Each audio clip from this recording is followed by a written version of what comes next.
Hello everyone, मेरा नाम है डॉक्टर सलीम और आप देख रहे हैं आपका अपना यूट्यूब चैनल हेल्दी हमेशा। दोस्तों, डायबिटीज़ एक ऐसी बीमारी है जो वर्ल्ड वाइड एक पेंडेमिक की तरह फैलती जा रही है। अगर हम बात करें स्पेशली अपने इंडिया की, तो आज की डेट में करीब 8 करोड़ लोग डायबिटीज़ से पीड़ित हैं सिर्फ हिंदुस्तान के अंदर, और यह आंकड़ा धीरे धीरे बढ़ता ही जा रहा है। वैसे तो सभी बीमारियां बुरी होती हैं, लेकिन जो चीज़ डायबिटीज़ को सबसे ज़्यादा बुरा बनाती है वो ये कि डायबिटीज़ के अंदर जो शुरुआती लक्षण होते हैं वो इतने धीरे धीरे प्रोग्रेस होते हैं कि इंसान को पता ही नहीं चलता कि उसकी बॉडी के अंदर ब्लड शुगर बढ़ चुकी है। और जब तक पता चलता है तब तक काफ़ी देर हो चुकी होती है। डायबिटीज़ यानी ब्लड शुगर उस इंसान के अंदर घर कर चुकी होती है, उसके ऑर्गन्स को और उसके अंदर उन्हीं सिस्टम्स को डैमेज कर चुकी होती है, और उसके बाद बारी आती है ट्रीटमेंट की, जो कि अमूमन सारी उम्र चलता ही रहता है। बाकी किसी भी क्रॉनिक बीमारी की तरह अगर डायबिटीज़ का पता भी हमें शुरुआती दौर में ही चल जाए तो हम इसको काफ़ी हद तक सक्सेसफुली मैनेज कर सकते हैं, अपने लाइफस्टाइल को चेंज करके, हल्की फुल्की दवाइयाँ लेकर और परहेज़ करके। तो आज इस वीडियो में मैं आपको बताऊंगा डायबिटीज़ से होने वाले कुछ शुरुआती ऐसे लक्षण जो इशारा करते हैं कि आपकी बॉडी के अंदर जो ब्लड शुगर है वो बढ़ रही है, और अगर इन इशारों को, इन शुरुआती लक्षणों को हम पहचान जाएं तो हम समय रहते डायबिटीज़ को मैनेज कर सकते हैं। तो चलिए दोस्तों, बिना किसी देरी के शुरुआत करते हैं इस वीडियो की और जानते हैं डायबिटीज़ से जुड़े हुए शुरुआती लक्षण जो पहचानना आपके लिए बहुत ही ज़्यादा ज़रूरी है।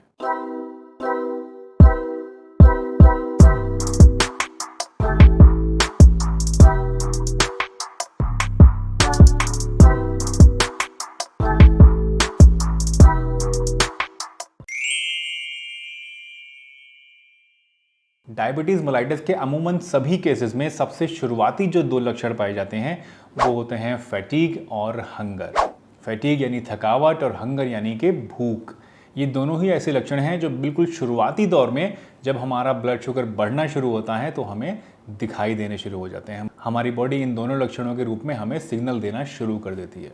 लेकिन आमतौर पे ये दोनों ही लक्षण ऐसे हैं कि इनको इनिशियल स्टेजेस में डायबिटीज़ से जोड़कर नहीं देखा जाता है। देखिए, जब हम कोई भी खाना पीना खाते हैं तो उस खाने को हमारी बॉडी जो है वो ग्लूकोज में कन्वर्ट कर देती है, और ये ग्लूकोज ब्लड के ज़रिए हमारे पूरे शरीर में दौड़ता रहता है, जहाँ पर हमारी सेल्स इस ग्लूकोज को अपने अंदर लेके उससे एनर्जी हासिल करती हैं और हमें इससे ताकत मिलती है। अब ये जो ग्लूकोज है इसको सेल्स के अंदर जाने के लिए, सेल्स के अंदर भेजने के लिए इंसुलिन की ज़रूरत पड़ती है। इंसुलिन एक हार्मोन होता है। जिन लोगों को डायबिटीज़ होती है उनके अंदर या तो ये इंसुलिन कम होती है या फिर इस इंसुलिन के लिए रेजिस्टेंस पैदा हो जाती है बॉडी में। इन दोनों ही कारण से जो ब्लड शुगर हमारी सेल्स के अंदर जानी चाहिए थी वो नहीं जा पाती है और ब्लड के अंदर शुगर बढ़नी शुरू हो जाती है। जाहिर सी बात है, जब सेल्स के अंदर पर्याप्त मात्रा में शुगर नहीं जा पाएगी तो एनर्जी कैसे मिलेगी सेल्स को, और जब एनर्जी नहीं मिलेगी तो हमें कमज़ोरी और थकावट होना शुरू हो जाएगा। तो ये सबसे शुरुआती और सबसे बेसिक लक्षण हैं जो डायबिटीज़ मेलाइटस के केसेस में दिखाई देना शुरू हो जाता है।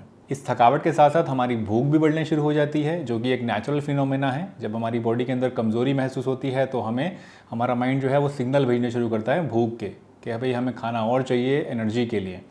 तो जब हम खाना और ज़्यादा खाते हैं तो ब्लड शुगर और ज़्यादा बढ़ जाती है। जब ब्लड शुगर और ज़्यादा बढ़ जाती है तो उसके बाद हमें फिर भूख लगती है और ज़्यादा, क्योंकि एनर्जी और ज़्यादा कम हो गई है बॉडी में। तो ये एक साइकिल है जो धीरे धीरे चलती चली जाती है और हमारी बॉडी के अंदर कमज़ोरी भी बढ़नी शुरू हो जाती है धीरे धीरे, और भूख भी ज़्यादा लगनी शुरू हो जाती है। और ये दोनों ही लक्षण जो हैं ये डायबिटीज़ मेलाइटस के बिल्कुल शुरुआती लक्षण हैं। दूसरा जो लक्षण है जो डायबिटीज़ के शुरुआती दौर में हमें मिलता है वो है एक्सेसिव पीइंग और फीलिंग मोर थर्स्टियर, यानी ज़्यादा पेशाब आना और बहुत ज़्यादा प्यास लगना, यानी मुंह का सूखना बार बार। ये दोनों ही ऐसी चीज़ें हैं जिनके बारे में आमतौर पर सबको पता होता है, और थैंकफुली अब ये इतनी ज़्यादा कॉमन हो गई है ये वाला लक्षण कि अगर किसी को ज़्यादा पेशाब आ रहा है या ज़्यादा प्यास लग रही है तो वो आमतौर पे इस चीज़ को समझ जाते हैं कि ये डायबिटीज़ की तरफ इशारा कर रहा है। लेकिन ये जो लक्षण है ये थोड़ा सा लेट आना शुरू होता है, यानी जब आपकी ब्लड शुगर बढ़नी शुरू होती है उसके साल 6 महीने के बाद आपको ये प्रॉब्लम होनी शुरू हो जाती है। अब सवाल ये आता है कि अगर आपकी ब्लड शुगर बढ़ रही है तो आपको पेशाब ज़्यादा क्यों आता है और प्यास ज़्यादा क्यों लगती है। देखिए, हमारी जो किडनीज़ होती हैं ना वो ब्लड के अंदर से एक्सेसिव शुगर को एब्जॉर्ब करने का भी काम करती हैं। अब जिन लोगों के अंदर डायबिटीज़ होता है उनके अंदर ब्लड शुगर बहुत ज़्यादा बढ़ जाती है, तो किडनीज़ की अपनी एक कैपेसिटी होती है, एक बार में किडनी जितना एब्जॉर्ब कर पाती है वो कर लेती है। अब चूँकि ब्लड के अंदर बहुत ज़्यादा ग्लूकोज हैं तो किडनीज़ को काम ज़्यादा करना पड़ता है, वो बार बार उसको फ़िल्टर करने की कोशिश करती है कि ज़्यादा से ज़्यादा शुगर जो है वो मैं वापस ब्लड में से अपने अंदर ले लूँ। और इस कारण से जो पेशाब है वो ज़्यादा बनना शुरू हो जाता है और आपको बार बार पेशाब जाने की ज़रूरत पड़ने लगती है। जब पेशाब ज़्यादा आता है और आपकी बॉडी से जो लिक्विड्स हैं वो ज़्यादा जाने लगते हैं बाहर, तो उसकी वजह से बॉडी के अंदर पानी की कमी हो जाती है। और ये जब पानी की कमी होती है तो उसकी वजह से ज़्यादा प्यास लगती है। जाहिर सी बात है कि जब आपको ज़्यादा प्यास लगेगी तो फिर आप पानी भी और ज़्यादा पिएंगे। जब पानी और ज़्यादा पिएंगे तो फिर आपको पेशाब और ज़्यादा आएगा। तो ये भी कहीं ना कहीं एक साइकिल के रूप में होती है, यानी आपको पेशाब जितना ज़्यादा आएगा उतना ज़्यादा आप पानी पिएंगे, और जितना ज़्यादा पानी पिएंगे उतना ज़्यादा पेशाब आएगा। तो ज़्यादा पेशाब आना और ज़्यादा प्यास लगना ये भी एक शुरुआती लक्षण है जो कि डायबिटीज़ के केस में मिलता है। एक और कॉमन लक्षण जो हमें डायबिटीज़ के केस में शुरुआती दौर में देखने को मिलता है वो है ड्राई माउथ और इची स्किन या ड्राई स्किन। ड्राई माउथ का मतलब है कि जो मुंह है वो हर टाइम सूखा सूखा सा रहता है। जाहिर सी बात है, मैंने आपको बताया अभी कि आपको प्यास ज़्यादा लगती है, और ये प्यास लगने का एक वजह ये भी है कि आपका जो मुंह है वो हर टाइम सूखा सूखा सा रहता है। अब ये सूखा सूखा इसलिए रहता है क्योंकि जब हम ज़्यादा पेशाब करते हैं तो बॉडी में से जो लिक्विड्स हैं, जो पानी है, वाटर कंटेंट है, वो कम हो जाता है। और जब ये वाटर कंटेंट कम हो जाता है तो बॉडी के जो बाकी पार्ट्स हैं वो ड्राई होने शुरू हो जाते हैं। हमारा मुंह ड्राई रहना शुरू हो जाता है, हमारी स्किन ड्राई होनी शुरू हो जाती है।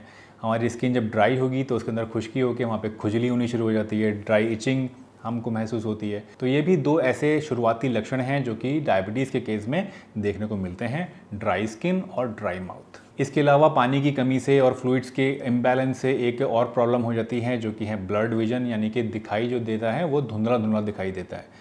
धुंधला धुंधला इसलिए दिखाई देता है कि जब पानी की कमी हो जाती है तो जो हमारा लेंस होता है आंखों के अंदर, उस लेंस के अंदर जो है वाटर कंटेंट कम हो जाता है और वो कई बार या तो स्वेल हो जाता है या तो वो सिकुड़ जाता है। और इसकी वजह से जो फोकसिंग पावर होती है हमारे आई के लेंस की वो कम हो जाती है और हमें धुंधला या ब्लड नज़र आना शुरू हो जाता है। तो ये भी एक ऐसा लक्षण है जो डायबिटीज़ के शुरुआती केस में होता है, लेकिन इसको भी आमतौर पे लोग नहीं जानते हैं कि अगर आपको ब्लड विजन हो रही है तो वो भी एक डायबिटीज़ होने का लक्षण हो सकता है आपके अंदर।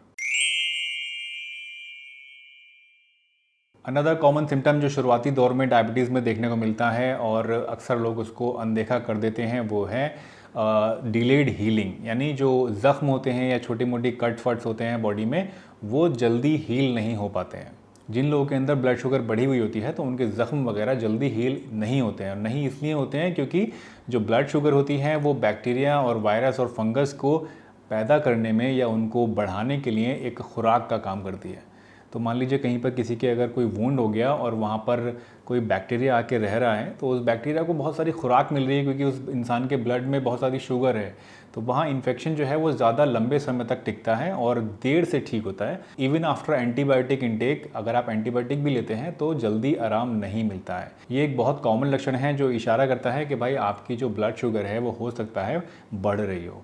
तो अगर आपको इस तरह की प्रॉब्लम फेस कर रहे हैं कि आपके जो वुंड्स हैं या छोटे मोटे कट्स वगैरह हैं, कोई घाव है, वो जल्दी नहीं भरता है, तो ये भी एक इशारा हो सकता है कि आपका ब्लड शुगर जो है वो बढ़ रहा है। कट्स और वुंड्स के अलावा एक और प्रॉब्लम होती है जो कि ईस्ट इन्फेक्शन होता है। ईस्ट इन्फेक्शन स्किन में होता है। स्किन का जो कलर है वो डार्क ब्लैक सा हो जाता है, स्किन रफ हो जाती है जहाँ पर ईस्ट इन्फेक्शन होता है, वो खुदरी सी हो जाती है, थोड़ी उभर सी जाती है। और ये ईस्ट इन्फेक्शन आमतौर पर बॉडी के फोल्ड्स में पाया जाता है, यानी जो हमारी ये एक्सिला है यहाँ पर, या फिर उंगलियों के बीच में, या फिर नीचे जंगासों में, आई मीन थाइस के बीच वाली साइड में, सेक्स ऑर्गन्स के आसपास ये इन्फेक्शन ईस्ट का हो सकता है। तो अगर ईस्ट इन्फेक्शन भी बार बार हो रहा है, आपको लग रहा है कि स्किन में डिस्कलरेशन हो रहा है, ब्लैक कलर की स्किन हो रही है, और जो फोल्ड्स हैं स्किन के उसके अंदर आपको इस तरह की प्रॉब्लम महसूस हो रही है जो ईस्ट इन्फेक्शन की तरफ इशारा करती है, तो ये भी एक लक्षण है, एक इशारा है कि आपका ब्लड शुगर बढ़ा हुआ है। एक और बहुत कॉमन लक्षण जो डायबिटीज़ के केस में देखा जाता है वो है unplanned weight loss. Unplanned weight loss से मुराद है कि अगर आप जो भी खा रहे थे वही खा रहे हैं, सेम डाइट ले रहे हैं, उसके बावजूद आपका जो वेट है वो घटता जा रहा है धीरे धीरे, तो ये एक इशारा हो सकता है कि आपका जो ब्लड के अंदर शुगर है, जो शुगर लेवल है वो बढ़ रहा है। देखिए, जब हमारा ब्लड शुगर बढ़ता है और हमारी जो सेल्स हैं उनके अंदर पूरी एनर्जी, पूरी शुगर नहीं पहुंच पाती है, ग्लूकोज नहीं पहुंच पाता है, तो हमारी बॉडी जो एनर्जी है उसको बनाने के लिए हमारी अपनी सेल्स को, हमारी मसल्स को, या हमारी बॉडी में जो फैट डिपोजिशन होता है उसको यूज़ करना शुरू कर देती है, क्योंकि ग्लूकोज तो उसको मिल ही नहीं पा रहा है। तो जब हमारी बॉडी के फैट्स और मसल्स एनर्जी के रूप में हम इस्तेमाल करना शुरू कर देंगे तो उससे हमारा वज़न घटना शुरू हो जाएगा।